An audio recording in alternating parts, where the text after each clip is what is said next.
ថៃបំផ្លាញរូបសំណាកព្រះវិស្ណុស្រាប់តែប្រដេជគុណគូសុភាពមានសង្ឃដីកាបែបនេះភ្លាមព្រោះពេលនេះប្រទេសថៃកំពុងត្រូវបានអ្នកគោរពសាសនាហិណ្ឌូ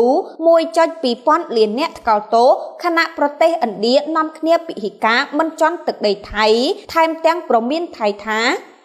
ទង្វើរបស់ទាហានថៃដែលបានកំទេចរូបសំណាកព្រះវិស្ណុនៃសាសនាហិណ្ឌូក្នុងតំបន់អានសេសនៃប្រទេសកម្ពុជាបង្ហាញឲ្យឃើញយ៉ាងច្បាស់អំពីការឈ្លានពាននិងការបំផ្លាញដែលមិនគោរពឲ្យតម្លៃវប្បធម៌និងសាសនាបង្កឲ្យមានការថ្កោលទោសជុំវិញពិភពលោកជាពិសេសប្រទេសឥណ្ឌាដែលជាទឹកដីគោរពសាសនាយ៉ាងខ្ជាប់ខ្ជួនតែម្ដងដោយពួកគេបានលើកឡើងថានឹងមិនអត់ឱនដល់ទង្វើរបស់ថៃជាដាច់ខាតទោះខំបកស្រាយយ៉ាងណាក៏ដោយឥឡូវនេះមនុស្សជាច្រើននៅប្រទេសឥណ្ឌាកំពុងពិហិការមិនទៅលេងថៃពួកគេនិយាយថាខ្លួនមិនចង់ចំណាយលុយទៅលេងទៅគ្រប់គ្រងសេដ្ឋកិច្ចនៅក្នុងប្រទេសដែលមិនអោយតម្លៃវប្បធម៌និងសាសនារបស់ខ្លួននោះទេសាប៊ូ collagen MKM មករាមុំដោះបាត់រាល់បញ្ហាលើដងខ្លួនដូចជាសង្វាមុនខ្នងរមាស់អាឡែស៊ីនិងបែកអាចរុយជាដើមជួយផ្ដល់សំណើមដល់ស្បែកកាត់បន្ថយស្បែកជ្រូញ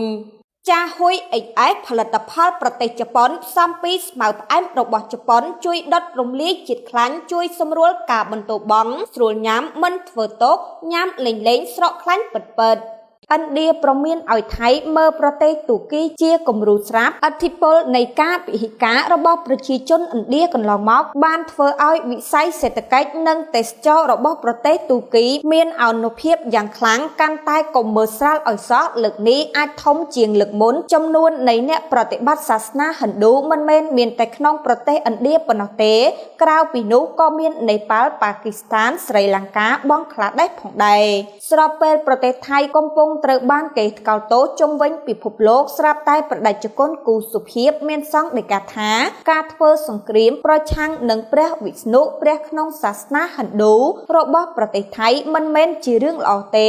សូមកត់សម្គាល់ថារូបសំណាកនេះត្រូវបានសាងសង់ឡើងដោយប្រទេសកម្ពុជានៅក្នុងទឹកដីកម្ពុជាកាលពីជាង1ទសវត្សរ៍មុនព្រះដេចគុណក៏មានសង្ឃដីកាបន្ថែមទៀតថាកងទ័ពថៃបានបំផ្លាញវត្តអារាមព្រះពុទ្ធសាសនារូបសំណាកព្រះវិស្ណុវត្តព្រះសិវៈនិងហេដ្ឋារចនាសម្ព័ន្ធស៊ីវិលជាច្រើនទៀតនៅក្នុងប្រទេសកម្ពុជាហើយពួកគេកំពុងអបអរសាទរចំពោះសកម្មភាពអាក្រក់ទាំងនេះប្រទេសថៃអើយសូមបញ្ឈប់សង្គ្រាមសូមបញ្ឈប់ការឈ្លានពាន